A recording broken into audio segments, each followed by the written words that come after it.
Hello, everyone, and welcome to the Housekeepers podcast. I am your host, Ralph Peterson. And if there's ever been a time where you needed to take an extra break, maybe you needed to take lunch early, or if you wanted to just lock yourself in your office and just put the do not disturb sign up, today is the day, because my guest, Rob Francis, the CEO of Plan Companies, is quite frankly amazing, and you're not going to want to miss a single moment of today's show. So without further ado, hey, Rob, how you doing?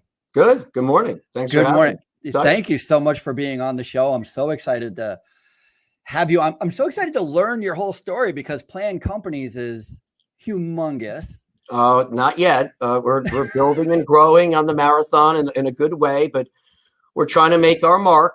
So I love that you don't. Not humongous. I love that you don't consider yourself humongous, because you maybe would take your foot off the gas, and there's no time for taking your foot off the gas. Can we agree?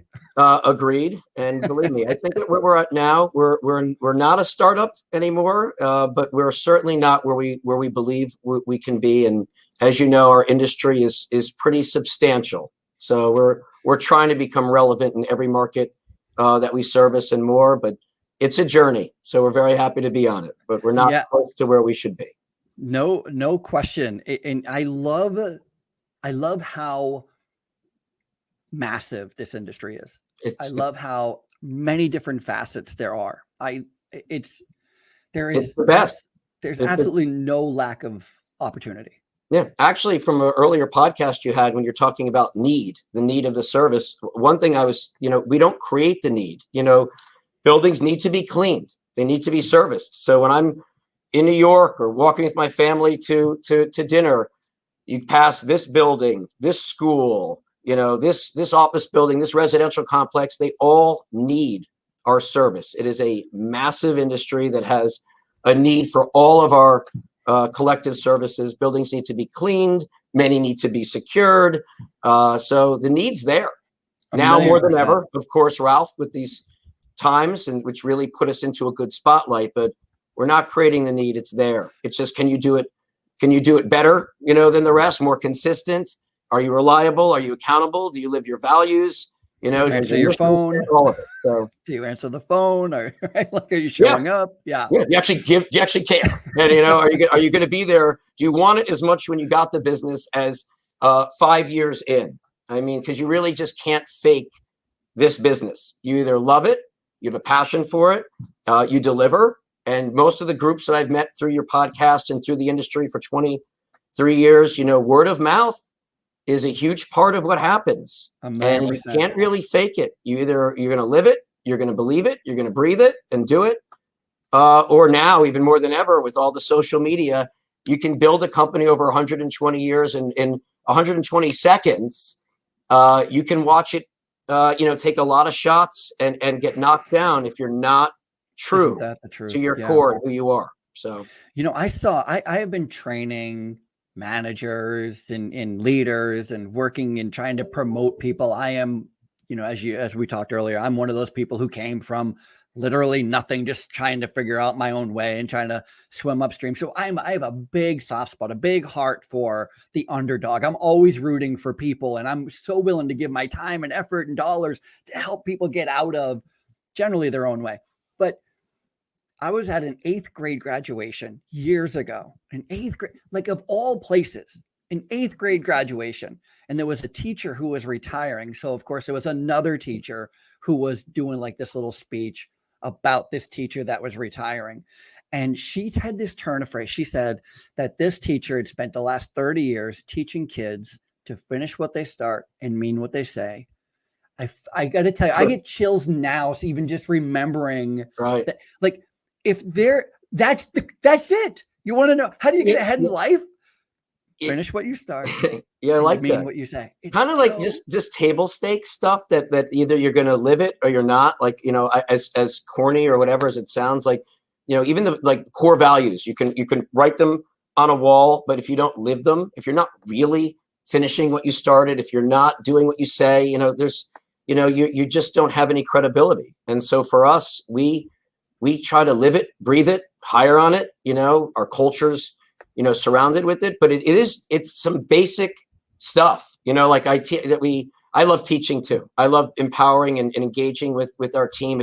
It's a very rewarding and natural thing, I think, that comes to us, and it's exciting. But I'd show the group stuff like with Admiral McRaven, who spoke, to a university, and the first of his big 10, kind of tips are: when you wake up in the morning, make your bed, because a small task completed means many tasks can be completed. A small accomplishment can lead to bigger accomplishments. And it's amazing how like the basic stuff, the small stuff that we need to do sets the foundation for the big stuff, so we live it, it's I agree. very important thing.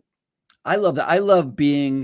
I remember, we're totally off topic. I so bad want to find out where you came from and everything, but just to reiterate this, I remember when I decided that I was going to be the type of person to put my grocery cart away rather than leave it out in the parking lot, which is how I was raised. I remember even my friends and my family, look, well, it's job security for somebody. I mean, it's such a flippant idea. It reminds me, actually, as you said, that we don't create the problem in cleaning. And I have always had that as a sense of pride. Like, the person who's not throwing trash on the floor is the housekeeper, the cleaner, the janitor. We're the last ones. Right. Right. No, we would certainly take pride. I'm sure if you go to our homes, like I always say, when you go to our buildings, the janitor closets, the back hallways need to be the cleanest. Because, from my grandfather saying, you should eat off those floors. The janitor closet should be set up, beautifully, because it says the pride and professionalism that you take in the entire building. See how the staff, the team treats the back of the house, because then the front of the house is going to look really good. So I agree. And, we talk about the basics, table stakes, doing the ordinary, extraordinarily well, but I'll just tell you, like for us, and so when people ask like secret sauce, like the secret sauce is giving a shit. And if I don't want to, go to take the clean podcast and you got to. This is the cleanest hour in podcasting. But when people say integrity, for us, it's one of our 4 core values. You either have it or you don't. That's not a hokey line. That is, it's instilled from your family. It's who you are. We want a society where truth and open, honest communication lives. Teamwork, saying everyone counts, everyone contributes. You could say that, or you can show ways that truly everyone counts, everyone's appreciated. Never being complacent. What got us here won't keep us here. And then, of course, wowing and delighting the client, exceptional service, exceptional customer service, so that they give you that positive word of mouth that then fuels your growth. And, I'm 23 years in. I was cleaning malls. I know we'll go, for my family. Let's go back. Let's start. This is a good time. So where did you grow up? Though I really don't love talking. I love this. I have to be honest, Ralph. I enjoy plan today and tomorrow. So if we do this, I watched your podcast. I think, but I'll do a couple of minutes, All right. You know how we go. We want to know where you came from. I want to know. Yeah. But I'm a Jersey boy, right. I grew up in Essex County, in Short Hills, went to public high school, swam for my high school team, which was great, good for leadership and being on a team. I was a lifeguard. I sold Cutco knives. So I did the sales thing. So it was fun to go to friends and family's homes and cut the rope and show how the knife was working, When did you do that? Senior year, I think, was the Cutco. So as a high school kid. Yeah, as a high school kid. Nice. And the lifeguarding was right there, I think, the year before. And then while at college, summer jobs would include cleaning a mall, the Livingston Mall, for those viewers that know Jersey, from the 6 a.m. to 2 p.m. shift. For 2 summers, which was actually great, mopping, sweeping, collecting trash, scraping gum off arcade side of the games, trying to work a buffing machine, not being very good at it at all, getting made fun of by the team that's there. Canada was my lead. He loved it. But it was a great experience. That was how I got immersed kind of into the whole, cleaning world. My father would never, have it any other way. What did you study in college? So I went to University of Pennsylvania in Philly. I was a communications major and a marketing minor. Wow. And I Yeah, graduated Philly's in a hard school to 95. get into. Yeah, you know what? I got lucky because my father's a class of 67. Ah, so you So we alum. Good pushed for that you. legacy Uh-huh. thing. I like Sure. that. But we, you know, it was a stretch. Yeah, But that's a I good got school. lucky. I couldn't get in today. Very tough school today. I'm lucky if I can It go was there to tough getting clean. too. Well, I'm sorry, what is it? I said, I'm lucky if they'll let me in there to clean. I'm trying to get in there to clean. See that? Yeah. So communication, what was it about communications that you wanted to study?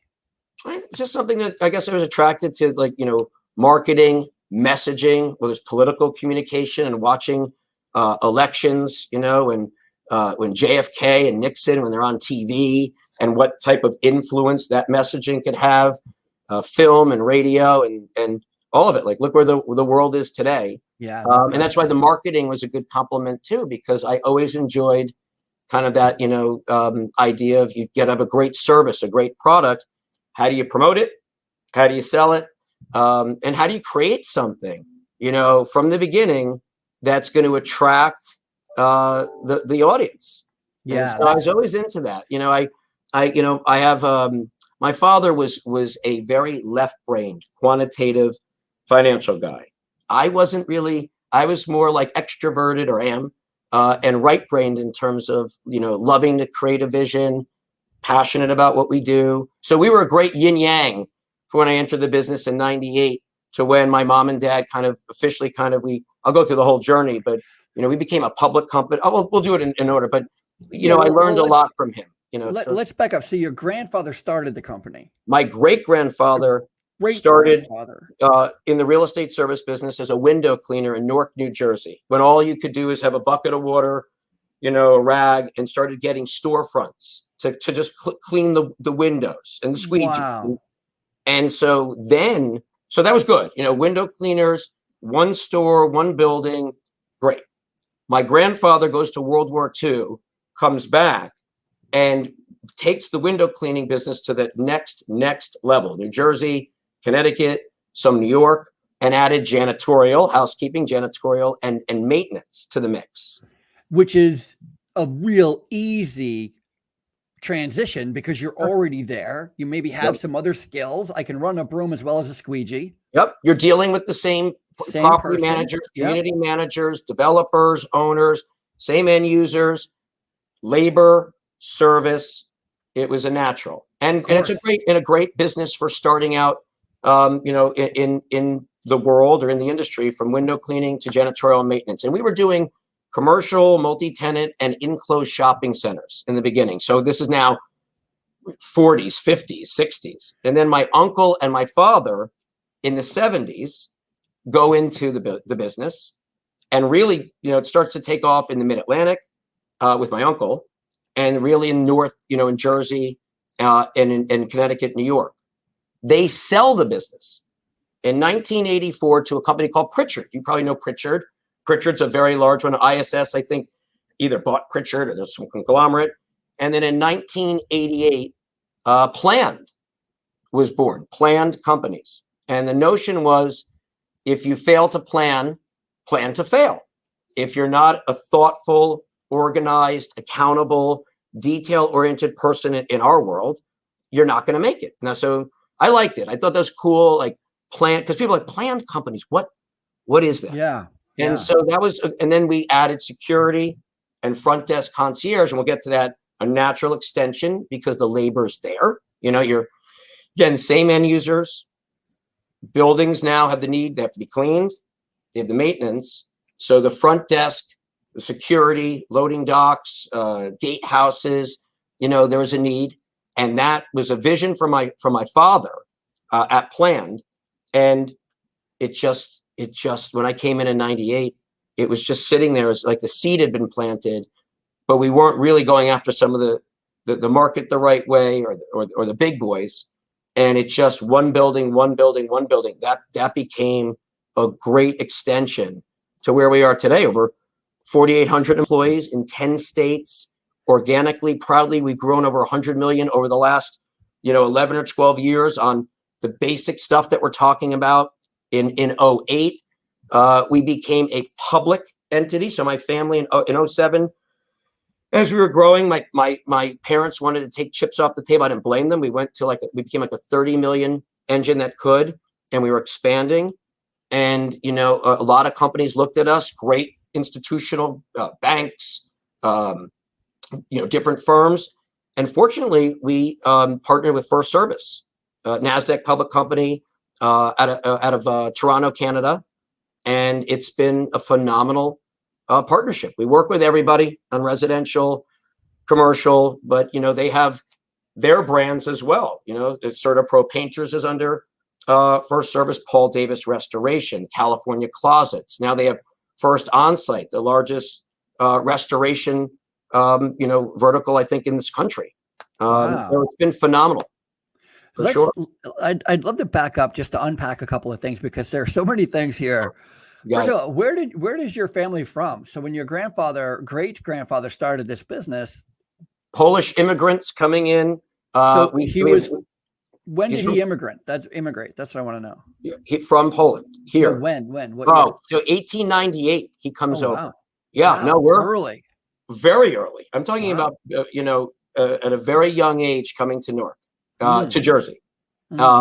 Somehow had a Polish immigrant meets a Russian immigrant, and we got a good combo.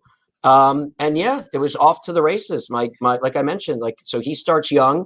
I love this story. Oddly, family older, and then my mentor. So when I came in '98, my grandfather Irwin, who I mentioned went to World War II, comes back. He from Bernard, with my fourth generation, really took all of this to another level in terms of just sophisticated. You know, at the time, what we could do, and I got to work with him from '98 to 2000. He passed away, unfortunately, in early 2000. And I got to work with him it's a great experience. Yeah. Oh, the best. Best. What do you know what branch of the service he was in during World War II? What did he do? I do not. No, it's very rare, and I'm sure it's possible that you'll find it, but it's very rare that you find someone who comes out of World War II and doesn't have a success story after that. Meaning, right? Something happens, I imagine, during World War II. And when you get home, you're like, I'm going to work my tail off. Yeah, I think that instills a lot of appreciation for what you have here. Yeah. And believe me, I'm sure he was happy to go, serve, and come back. And happy to come home, no question. And so then you said your dad and your uncle, his brother, yep, they take over the company in the 70s, and they go in different directions. They both went to. So my dad, I mentioned, is Penn. You know, so luckily my grandfather, this business provided the opportunity for the third generation to go to college, and that was pretty cool, right? And so my uncle goes to Maryland, my dad goes to Penn. You got to hold on a second. Right. I mean, the idea that what you do today, how you spend your days today, can have a significant positive impact on your children's children. It's the best. If that's not a wake up call for everyone listening to this show. No, I know, for everybody. For me, just even to where I am today, wow. It's such a daunting feeling of the impact that we have.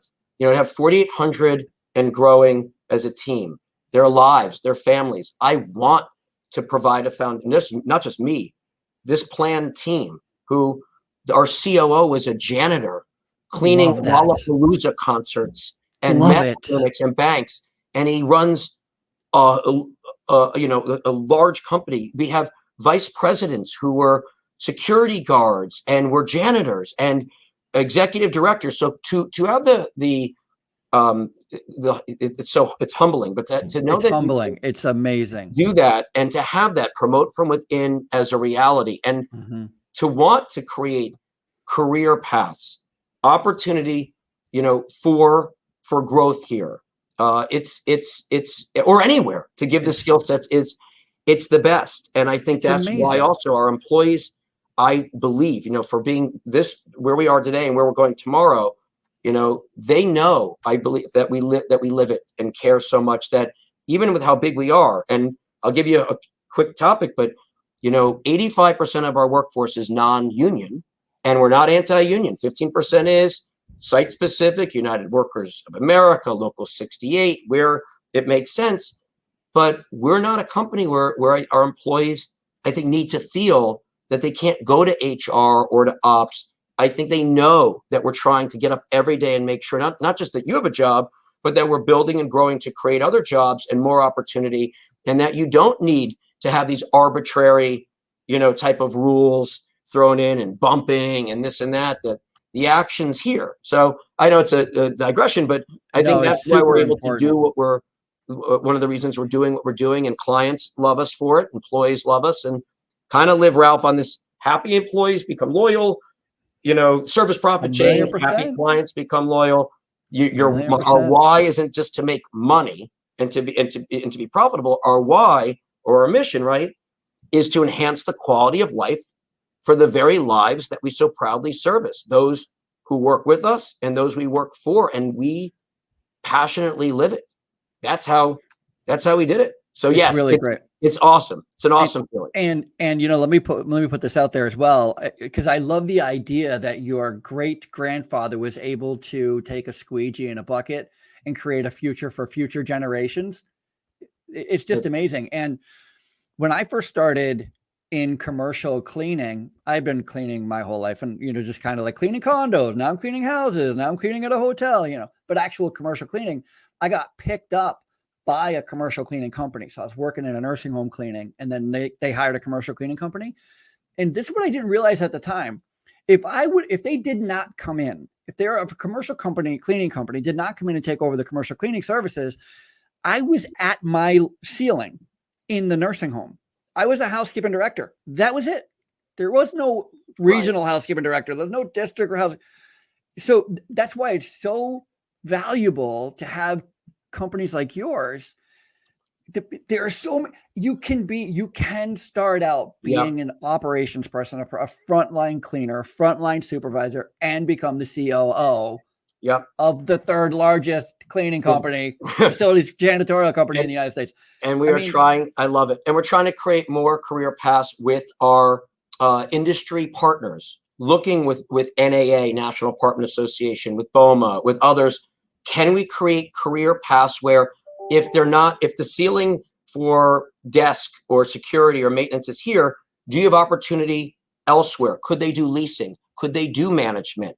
Could they go into other ancillary brands that are in the service fields? And and I think offline we'll talk about it, but we're trying to create real pathways so that with this tight and tough labor market, with wanting to attract and retain quality individuals who will want to move through and forward, can we create tracks within the industry so that it is motivating and they're putting the time, okay, I'll work the desk here. What could be next? Well, you could go into leasing, you could go into management, take this coursework, it's going to develop you anyway, and then see how you can do, because we're all in a customer service world anyway. And imagine, I'm trying to kind of make their luck by, you get up every day and you are on Disney, like on, then why don't we recognize and reward you in some way for putting in that time? Because I do see the push and pull right now in the labor market, Ralph, like I have not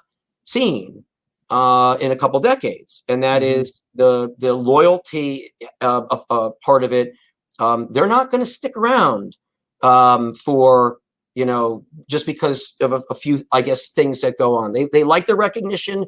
They want to get it onboarded the right way. You got to have the right systems, but the world wants more, and they want to pack. And we're on it. We're working diligently to make sure that we offer that up. It is very smart. You're really talking, you're hitting my sweet spot, really, because I really love the question.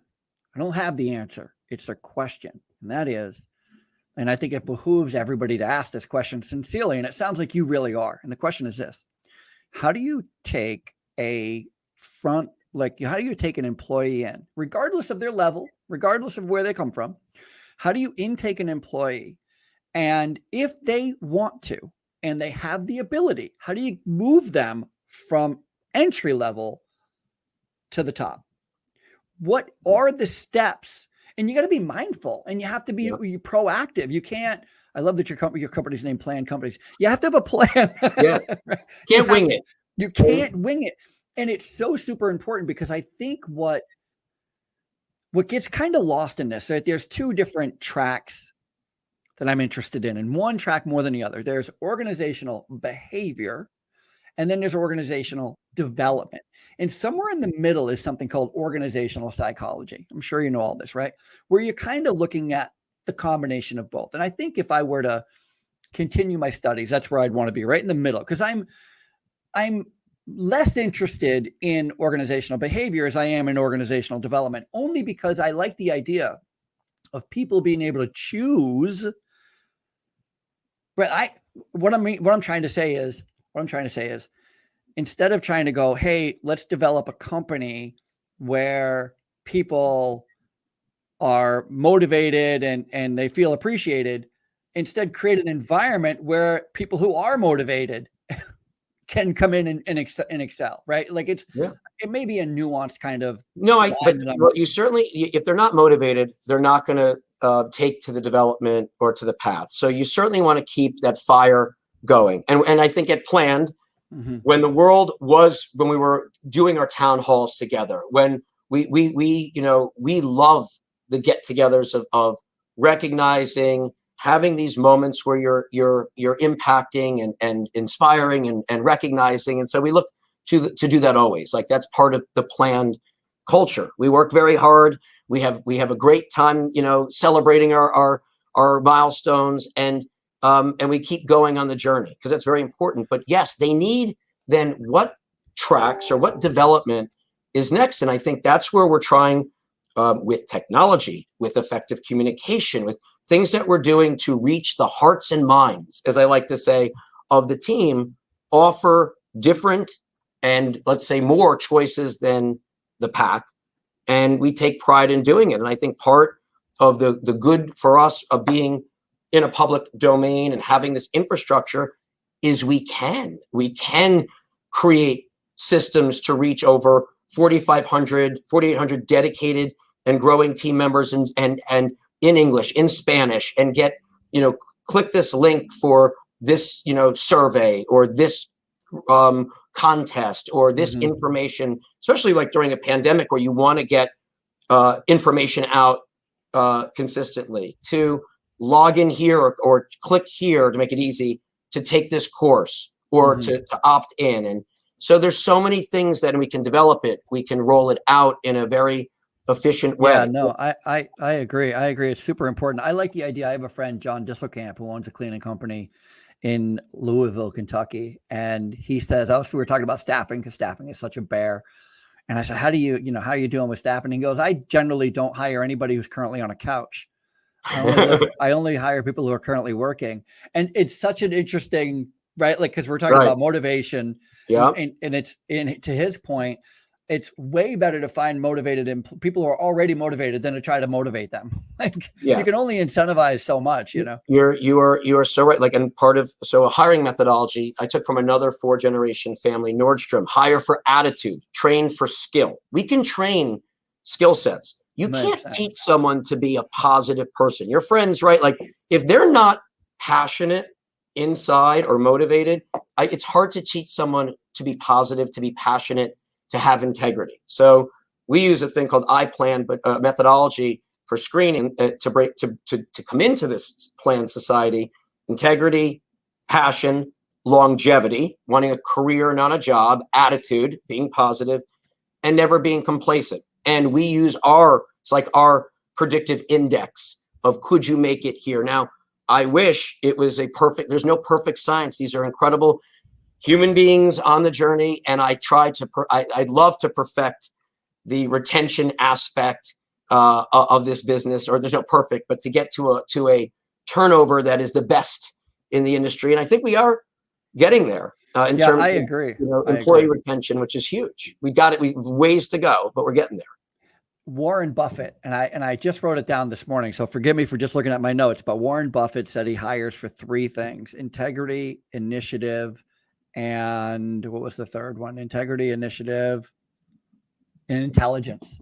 Isn't that fantastic? Yeah. Warren Buffett's right. Isn't that fantastic? I mean, you know, if you're just hiring and winging it, I mean, their plan, they're 100-year plus organization at your desk in your building. If he or she does not care and is not on, they're not going to care about our history, our culture, what our training is. All they're going to say, you're not performing well, and yet you have all these things like you. And so things are going to happen. I always, when we go in, I'm like, there's going to be things that happen in our industry. That's what makes our industry so fun. It's never boring.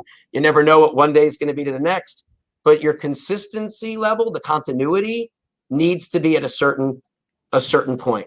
So I certainly never boring, you know, no question. And it hasn't changed and it won't change. I think, you know, generationally To go back and touch a little bit more on the history, and you may not know the answer to this, but in my mind, it's gorgeous. So you have your dad and his brother coming into the family business, and it seems like they both separated. One took the mid-Atlantic and the other took like maybe the Eastern coast. And how much did each of those two grow based on mere competition, brotherly headbutt? You know, in my mind, it's gorgeous, right? They're both very driven, great, you know. So my uncle has done a tremendous job as a private company in the Mid-Atlantic, and is one of the best ones there, and has done amazing. And then I think he's proud of his nephew, godson, and what his brother have done over here. I think there in the beginning, probably there was a little bit more. I hope there was your podcast. I don't mean head bunting. I mean, calling up like, hey, just sign another account. What are you doing, lazy? You know what I mean? Like that kind of. I will say, Ralph, maybe part of the reason why in 1984 versus sticking, I'm not going to do it on the podcast, but maybe it was healthier to have the businesses go and keep one area and whatever. But you know that I think in any family business, of course. But they are. You know, they're very close, and they've definitely they take pride in what they've built. But I'll say one thing that you had mentioned earlier that I want to it's on my mind is in my journey at the company now, 23 years, I'm 48, I love it. How daunting it was for me in the beginning as we were growing. You know, I came in, we were like 8 million. The culture needed a real change. Like what was your first role in the company? I'm talking post graduating college. You came in and you did what? So I graduate, and actually I went to Anderson. I went to Delsner Slater Enterprises doing in-house ticket sales for a concert promoter for like 2 to 3 months. That was interesting. I went to Viacom. You didn't go right into the family business. Oh no, I wasn't going to go and spend their money on an Ivy and an education, and then go into the. And actually, I didn't even really at the time. I was open to what the world might have to offer as well. So I worked for ticket promote. It was craziness. At 67th and Madison. Went to Viacom for a short period of time, but I was a communications major, and it made sense. Doing. Pay-per-view event sales for like the Tyson when he went out of jail McNeely fight. Wow, big yeah. Then I went to Anderson Consulting, that's Accenture, for 2 years, and I was an analyst for a PeopleSoft installation in Chicago, and lived in Chicago while living in New York for like 10 months. I never understood why they would fly. I could work right in their headquarters, do a lot of jobs locally. Why would you have me every week fly to Chicago, live in Chicago, and do this project? But I did it. And then I realized, you know what? I could do this. I could go and become a consultant. I could become a partner here. I could grind, for maybe 12, 15 years, or I could maybe join the family business, after I paid, my dues and went out there. So in 98, I joined in April. My first role was I lived in New York from 95 to 07, met my wife there. We had our kids there, and I would hit the ground and grow the business, so business development, where you could walk into any building at the time, see anybody. It was a different world. Sales. What is it? Sales. And I did ops, meaning I would get, actually. You sold it and ran it. I would help. Look, we had someone running ops. We had groups. I just couldn't help but get involved almost in in everything, like operationally. Like the young man at the time who's been with us 21 years, who's the COO, he started in 2000, in June of 2000. I would go at this at Astrid all the time, like about different things while I was trying to close this deal, close that deal. And then I would look at our payroll and I'd look at our HR. I'd look at finance. I would look at it all from a lens of, are we delivering for our clients? Are we handling the team the right way in terms of, onboarding the right way, delivering the right way? If there's a payroll issue, are we fixing it immediately so there's not an issue? Like, I really wanted to culturally, and so did my family. But I think when you got the energy and you're kind of in, you can look at all of it. And quite frankly, like 90% of the team that was there before I got there, and I'll take it as a bad part or a good part, changed to get to where we are. It took breaking some eggs and doing some things to make this work. And that kind of attrition is pretty common, not Yeah. just in our industry, but in all industries, especially at that top echelon. Our industry attrition's a little, I think Now we have the stability, but we had it in the beginning. That attrition was there, but now I think planned from the departments. I have individuals who've been with this company 20 years, 19 years, 18 years, and growing, whose families, like you said, for college, for education, for their lives, I feel like we're doing such impactful stuff. But what was daunting for me was, as we would grow and things were happening, that group of orientation or those town halls or business meetings where they fly in to see us, I was like beyond nervous. And I'm like, why would they fly in to see us? Or why are there 200 people here? And this is too much responsibility.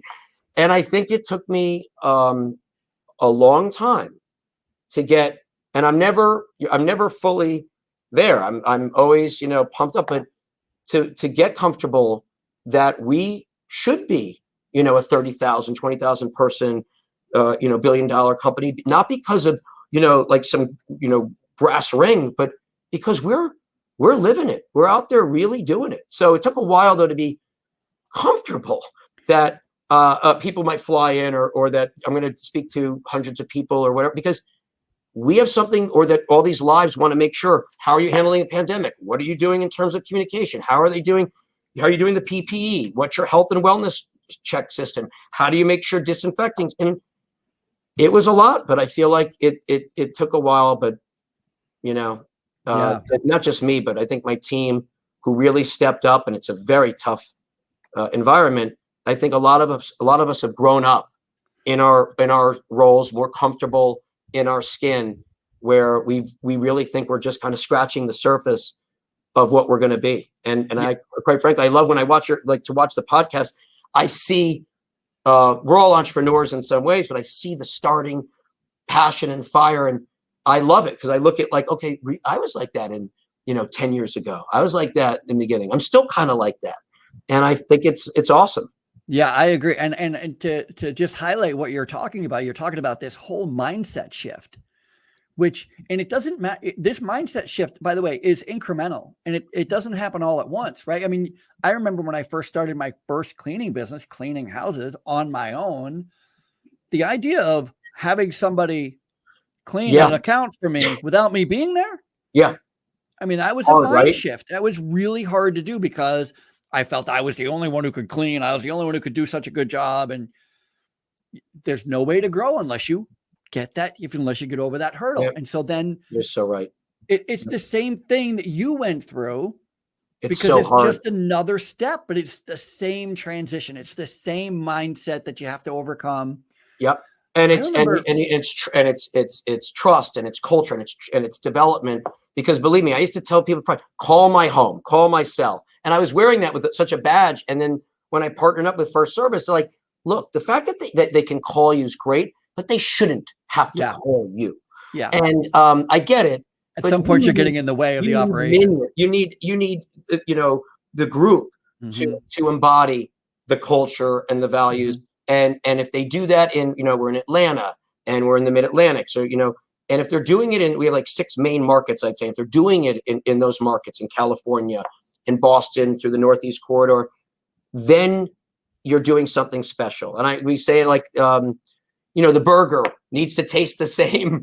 And all That's right. That's right. We have to, so what we're delivering from screening, recruitment, training and development, startup, net promoter, voice of the client, voice of the associate, inspections, quality control, has to be systematic. The heart has got to be there.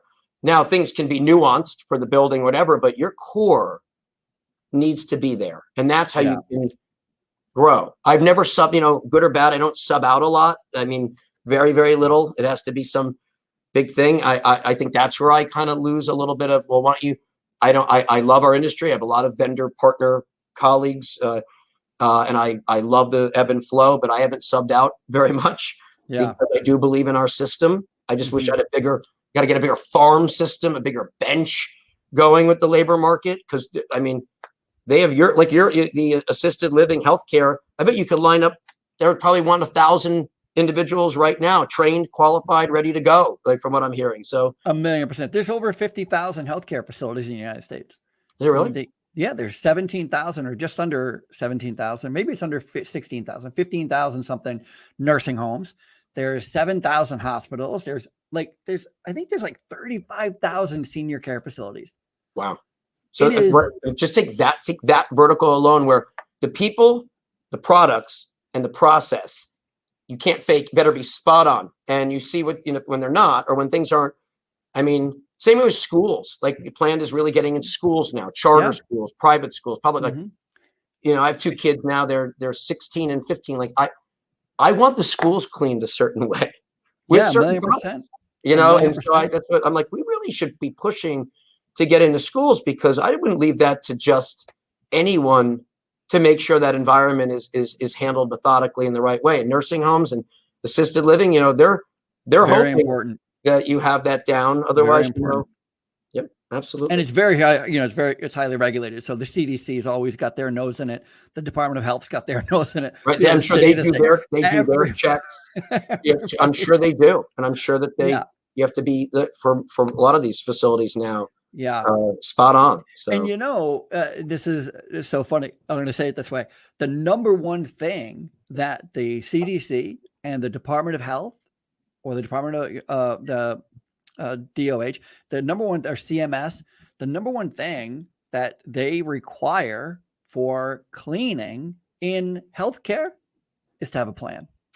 Come on, that's good advertisement right there, right, friend? Yeah, I'm gonna say, there we go. And by the way, now, Ralph, I'm gonna get off the podcast. Like, we're going into healthcare. We're planned. We're gonna tell them. We're gonna just take their plan, modify a plan. We'll have to go after and talk about. But it's amazing. That's what makes our industry so great. I mean, so great. I mean, churches, schools, restaurants, everywhere you look, and everyone has their niche or their vertical. And I heard you in another podcast talk about, well, with the commercial and office environment, how did it affect? You asked, I think, Dana, I think, and for us, thank God we're diversified in different markets. So you're talking about for COVID. How did COVID affect you? COVID affected, now it's like, and so to have that diversity of verticals, to have condo, co-op, multifamily, schools, and watching the commercial and corporate to the tune of 30 to 40 million feet kind of get suspended. I was bullish that it would come back by now. I was wrong. I didn't have in my, I really, the variant, which is really, it slowed things down, rightfully. So when it all comes back, I'm bullish that people will come back to work. I think that's just intrinsic in our nature. We're lucky that we just had different verticals going during this time, but I think that's what makes our business all of us so interesting. You don't have to be one type of janitorial company or one type of security company. You really, if you have the right, systems, the right people, the right process, you can do a great deal in this business. I agree. And it's funny, and I don't mean funny, haha. I just mean funny as in when you start understanding business, and I'm going to speak to you. I know you know what I'm going to say here, but when you start understanding the fundamentals of business, you kind of see it in all things. everywhere you look. I mean, I go to a restaurant and I start counting staff. It drives my wife crazy. I'm like, they're overstaffed crazy. She's like, would you not worry about that? I love it. My deli in Milburn is overstaffed. I literally count like 30. So I'm like, you guys, I'm great though. If they can get it, Same you here. can get ticket, whatever. I'm like, same here. It's worse when they're overstaffed. You know they're overstaffed, and the service is still slow. You're like, yeah, I'm happening? like, it could be a little faster. I'm like, come on, guys, you got 20 people back there. Yeah, let's go. But I think that with that understanding that once you're in business and you kind of understand the fundamentals of business, and you can kind of see it in everything. It is so easy to see an opportunity in a current place that you're already doing business and going, I can take over the concierge department. Yeah. You know, what's popular in healthcare actually for cleaning departments is to take over transportation. Yeah. I've not done that yet. Yeah, no, I'm just saying it's, you know, it's just another. It is. You're talking about shuttle valet? Is that what you mean? Or you know what? I'm talking about two things that are so opposite when it comes to transportation. And when I was working in a hospital in Pennsylvania, and when I first heard that we took over transportation, you know, like, hey, we also do transportation here. I was like, okay, I thought the same thing. Okay, yeah, so a shuttle, a bus, I see the valet stuff. A valet, yeah. It's also moving bodies. So transporting deceased. Oh, so even that kind of transportation. Okay, I was like, yeah, you're Ralph. You're in because your vertical is so different. I'm hoping everyone's alive. Well, I'm trying to enhance their quality of life, not then drag them out when they die. In the cleaning business, we have to take care of everything. So yes, we do. Floods. That's why with the first onset, with having. I mean, this hurricane that was going to come through. Thankfully, you're in Long Island. I know we were storm for it. Yeah, we have very. We get calls about that, and that's where luckily you can have a group that can help. But you never know what's going to. So you have to have the resources and to be able to move bodies, not dead bodies, but move other actual bodies to help. That's funny though. That's what you meant. And so do you do that vertical as well now? Yeah, so that's part of it. In healthcare, in hospitals, it's very common. Somebody has to move the deceased down to the morgue area, and you can't pull a nurse off the unit to do it. And so it falls to housekeeping or to the cleaning department to go ahead and do transport. That's not easy. That's not easy. Like I said, the first time it reminds me of the first time I cleaned an operating room. First time I went in to do the operating room cleaning. And I remember this guy saying, he's training me and we're dressed all up in the white little mop gear, he goes, do you like Thanksgiving dinner? I'm like, who doesn't like Thanksgiving? He's like, when you go in there, sometimes it can be a mess. Anytime, just think of it like cranberry sauce. It's just somebody spilled cranberry sauce on the floor. And I'm like, that's not a thing. You get in there and you're like, all right, it's just cranberry sauce. It's just cranberry sauce. It's just cranberry sauce. Yeah. Your mind has to go. Yeah, because it's different from sweeping up dust and mopping a floor and buffing. That's. By the way, you said you had a 15 and a 16-year-old. I hope you're teaching them how to do good floor care. They're running buffers. Both have been to planned. Our headquarters is in Parsippany. My son has taken a particular liking, not just to this, but there's a pool division. So there's American Pools and the Amenity Collective. So they have Heartline and Live for. He's met the founder, awesome. the CEO, Mitch Friedlander. He's like, Dad, I want to work there. I'm like, you don't want to work in he's like, so he's into that because I think he thinks it's all fun. He loves to swim and it's all glamour. Sure. I'm like, not all fun and games, but both of them I'd love to see do what they want. I want to empower them to go, but I wouldn't be upset if we had a fifth generation if they want. Like I've always felt, even being public now, and we have ownership, thankfully, this runs to me like a family business, same heart. They really empower. Their model is perfect for those that really want to have that culture and feel. I never felt from any day that this isn't mine or my family's in terms of what we do. And it's like a great mentor or coach in terms of what they've instilled. And two of them, at the time, 08, green cleaning. I'm a lead AP. Felt it could be huge, Now everyone wants everything killed, eradicated. It's like, don't tell me that you're going to preserve everything, like kill it all. Um, I'm to from Vermont, so I'm a big tree hugger. right. I'm very It environmentally looked like it was going to conscious. be a huge every building going to be gold or silver, and And I I loved it. And I took this test yeah, was harder than the SAT, than the LSAT. I got my MBA. I took the GMAT at NYU you working didn't with study this. for those nearly as much as this, right? Like, It was crazy. And then Net Promoter that I mentioned, but you know what? With Net Promoter, where it's a Fred Reich held the loyalty effect. The ultimate question: how likely would it be to recommend planned to a friend or a colleague, 0 through 10? 9 or 10 they're promoters, 0 through 6 they're detractors, and then 7, 8 they're on the fence. And there's a whole system around it.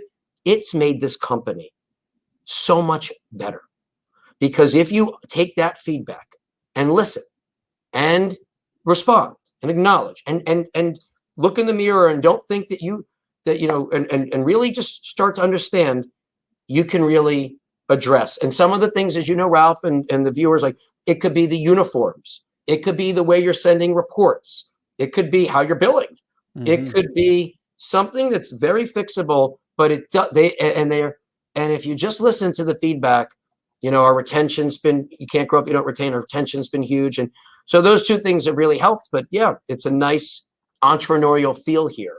And yeah, it's really great. yeah, it's I cool. I'm such a, when it comes to cleaning, if there's one area, like if you could only clean one thing in a building, one thing in a school, one thing in the CIA, or in a federal building, in a nursing home, a hospital, it's the floor. It's the Yeah. floor. It's the floor. When It's the you floor. come in, and it's the first impression. So when you walk in, is the lobby or the front Do you know clean. what the number one area of complaint is for housekeeping? Like You just said it. It's the front entrance. is it? I It's the front thought entrance. you were going to trick me, Yeah. so I was going to Nope. go. I was going to go like minutes, like elevator tracks. No. I was You know like, what number no, two no. is? You know what number two is? What is number 2? Public bathrooms. That would make sense. So number one is the front entrance. So the way it presents when you walk Yeah. in. Number two is when you're using the bathroom. You're like, who the heck cleans in here? So number two. Yeah. That makes sense. Yeah. It's so super important. Housekeeping is two things, right? It's presentation and it's cleaning. Yeah. I actually think the way it looks. So with this time, I used to say our team can't be nameless and faceless. Put the name. So Rob's cleaning here, Amanda's over there, Johnny's over there. Let the tenant and the resident know who the cleaner is. They're a person. They have feelings. And so when the public restroom could use tidying, and you and I might have cleaned it beautifully by the book, and 5 minutes later, you can't tell that they just did everything. They might go to Gloria, to Amanda, to Johnny, to Rob, and say, Gloria, do you mind? I don't know.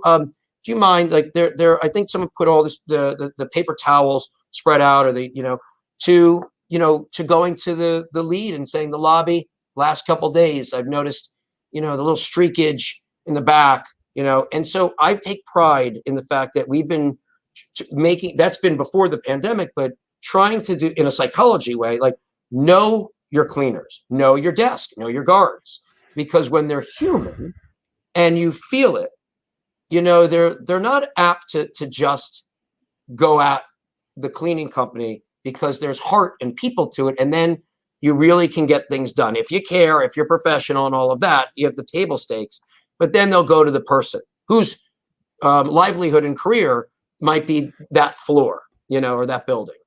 I wonder, I was working, and I told a story before. I was working at a hospital in Pennsylvania, and we were having a real problem with HCAP scores, which are survey results from people who would go in for healthcare, to get a broken hip or broken leg, or whatever. After they were in the hospital for a few days, they'd go home and they'd get a survey in the mail. And that survey would be turned into an HCAP score. And that HCAP score is what the government uses to base reimbursement on for hospitals. So you can imagine the HCAP score is pretty important, plays a pretty significant role in how much money you get paid. Yeah, if it impacts funding, it impacts everything. That's right. Mean, and we had a real problem in the environmental services because we were getting really low scores, or our scores were really low because when we drilled down, we're like, hey, can we actually see the surveys to see what the heck they're saying? They would write when it says environmental services, and the question is, were they, did the cleaners clean often enough, right? So it's not, were they there every day or 3 times a day? It was according to you, how were they there enough, right? So it's up to them. And they were putting NA. Now imagine that. Yep. NA. Now, non-applicable, which is NA, on a did your housekeepers clean enough is a red flag and a half. And what we learned is that people traditionally that are in a hospital during the day, which is when we're cleaning their area, are either in surgery, getting x-rays, at therapy, or recovering from one of those. And so they're sleeping. And so they never saw the housekeeper. Right. So we weren't getting any credit. And so we tried everything. We tried wrapping the toilet paper, put a little sticker on, a little V on the toilet. But we tried wrapping the toilet seat and, with the little breakables. And so showing that it was clean. Showing it was done. We tried little tent cards that put on the overbed tables. We tried giving them newspapers with sticky notes on it from the cleaning department. None of it worked. You know what eventually worked, Rob? Their face putting their name on the whiteboard. Okay. Yep. So every hospital, every patient room has a whiteboard. It has your doctor is, your nurse is, has like a little note. And Maria, Johnny. Exactly. Your housekeeper is Maria. Your housekeeper is John. Whatever.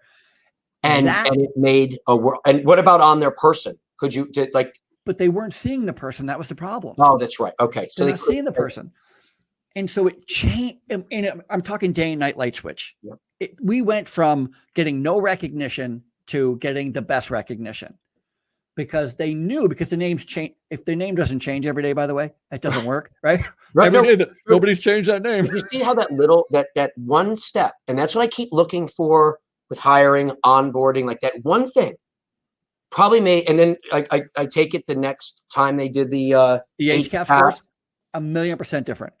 It really made a difference. So I tell you that story because you're talking about name tags and getting recognition. Wouldn't it be fun, interesting? Wouldn't it be? I'm so curious. You know what I love? And I'm so all over the place here. I apologize. It's cool. You're talking my wheelhouse. I'm just so into this. I try to look. This is what I try to. The whole team, though. That's why when you asked when I started, I'm like, I look at all. I know. A mad professor like you do. I want to figure out and connect dots that no one's connected. If you do, it's magic. If you don't, you're just like everybody else. Agreed. And this is why I love being a strategist, because you can just kind of encompass it all. One of my favorite buttons that I've ever seen was on a cashier at the grocery market. And it says, new associate. This cashier could be the slowest person in the universe, making mistake after mistake. And everyone in line gives her a pass because we see she's new. Yeah. If I see that associate with a button that says 5 years, and they're slow, I'm like, are you kidding me? Right. Seriously? Like you've been here 5 years. You don't have this down. Yeah. But if I see that the person's brand new, please, I've seen them like, please be patient. New person in training, new in training. Oh my God. I have management toolboxes that I give out when I do seminars and stuff. And in it, I have buttons that say new manager, please be kind, that kind of thing. I'm gonna see what we do when we have the associate that's going through the training and how we could maybe make it a more pleasant. And it seems that you're saying the general public, like I was making a reservation at a restaurant where on the machine they're saying, please be patient. We also have new and we're short staffed and we have new staff. So anticipate that your meal might take longer. And I'm thinking, oh, they've really already set the stage. Yeah, that I like it a going lot. there, good food. Yeah. That it's gonna be a long time. So let's marry the two together. So one, we have the idea that if the person knows who the housekeeper is, just knowing that person exists is enough to convince me they've been here. Yep. Which, by the way, is one of the biggest challenges we have in residential cleaning, because my wife, we have a person who comes in every 2 weeks and cleans our house, because we don't just have a cleaning company. We support cleaning companies. Anyway, that's my mantra. Just like as a side. Look, we're in residential. I'm not just an entrepreneur. We're not I support entrepreneurs. Like the individual houses. Yeah. But to be in someone's home, their high rise, their HOA, their lifestyle. Mm-hmm. It's so important to identify with the individual and to know their name, who they are. Agreed. I think turnover, of course, I think is reduced because they feel part of the community as well. But our cleaner, her name is Hilda. Hilda has a real challenge with us because my wife, as much as I try to stop her, she cleans before Hilda comes. She makes the kids clean before the Hilda comes. She makes the announcement on Monday. Hilda's going to be here on Wednesday. Hilda's coming on Wednesday. Make sure everything's picked up in your room. And the kids, we all look at her. Why is so Hilda comes in, and for the Peterson household, she's like, "This is the best gig. I'm just going to I'll do the laundry." I mean, I don't know, that's actually it's funny. So what does Hilda struggle with the most? Hilda struggles the most with credit. Because now we're not home when Hilda's here. And then we come home. My wife is going to look for evidence. Was she here? I don't know if she was here. Let me see. The bed was made. Okay, so the bed was made because I left the sheets off the bed, so I know she was. So my point is that, again, just full circle, we're talking about how do you get credit, and so how do you clean up? How do you let somebody know that John was the one who cleaned the bathroom? Could you imagine having a picture of John, picture of Kim, a picture of your cleaner? Or the name of, but it's that personalized, not your bath. The people have those signs behind the door, your bathroom is cleaned every 30 minutes and you can see the initial, No, I mean, 8 seconds for a bathroom to get destroyed. I don't know about that initial, right? So, right. No, I'm with you. But imagine if there's a picture of Kimberly, Kimberly's cleaning today. This is what she looks like. Find her in the store. Right. No, I like that. So that, and for a residential, here's the team. I wish again with turnover it would be consistent, but here's your desk. Here you're going, and they can identify with the individual. It's a warmer feel, and with career paths that we talked about way earlier, that stability and continuity should be there more. And then you update it, like we have like baseball cards, and everyone's got here's Hilda. Here's she's from here. Yeah. Just a couple things to identify. I like that. They do that in Vegas. There's a hotel in Vegas called the Excalibur, and the Excalibur, I stayed there a bunch of years ago, but I still have the card because it's amazing. So you go to the Excalibur, you check into your room, and on the bed, or maybe next to on the dresser, there's a card from the housekeeper, and it says, "We want your stay to be as pleasant as possible. If you forgot anything, if you need anything, if there's any issues with your room, if you need some extra supplies, call housekeeping." And then it says your housekeeper's name is, and then the person writes their name, and they're from, and because Vegas is the city that nobody's born in, but everybody works there. So, she's from Florida or wherever she's from. Keep in mind here, I know we're running out of time. We're over time. There's no time limit. I apologize. I'll come one day. If you want to have me, I'll love to come back one day. Doing it again, yeah. Good amount, but this is great. And it was a fun hour. It really was. I appreciate it. So my only point is that they could have said anything. They could have said, "We want your stay to be great. We want you, if you need anything, call concierge." They could have said, "Call the front desk, call the general manager, call maintenance, call laundry, call the hotel next door." No, they said, "Call housekeeping." Yeah. It's good. It's my final word. By the way, it probably impacts and I want our group to get their bonuses and recognition from planned. And then if there's a year-end thing, so they should never ask, but in a hotel environment, when you leave the room, if you know who is cleaning it and where they're from, you might leave a tip. That's not more likely. More likely, of course. And all of those psychological things matter in terms of the overall experience. And so the more that we've come out of the shadows and into the forefront, because what we do is important, and it's more important now, the better and stronger our industry is. So anyway, I love it today. Thanks, Ralph. This was very cool. Thank you so much for being on. I was looking forward to having you on, and I'm so excited to get to know you more. I'm such a big fan of Plan Companies, and thank you. It's really amazing. And to even think for a second that it would be so great to be able to have a conversation with your great grandfather and go, "Can you see what you built? I mean, look at this." That's part of the job. They'd be very proud of what we're the legacy and what we're building. He would be fuels the fire. Yeah. But look, we'll stay in touch for you and I offline. And look, I feel like we're just starting. Me So too. so it's the best. I appreciate you. everything you're doing for this industry, everything you're doing for your team, everything you're Thank you. doing You as for. well. This is great. So great. Thank you so much. That's Thank it you. for us at the Housekeepers podcast. This was almost the cleanest hour in podcasting. I think Rob cursed a little bit. We're going to let it slide. Only once. And then I realized, you know what? I want to lose the PG rating. So it's one. It's like putting my card away. I also try my hardest to be the type of person who doesn't curse. So it doesn't always work. It doesn't always work, but I try my best. We're all God's children. We're all God's children here, Rob. Thank you. Anyway, the cleanest hour in podcasting is about housekeeping and cleaning, of course. Yeah. So that's it for us. Rob, Francis, Ralph Peterson, cleanest hour in podcasting. Thank you guys so much. If you enjoyed today's program, please make sure that you're sharing it and you're liking it and you're writing a review anywhere you get podcasts and YouTube channel and all that stuff. We really appreciate all your support. So that's it for us.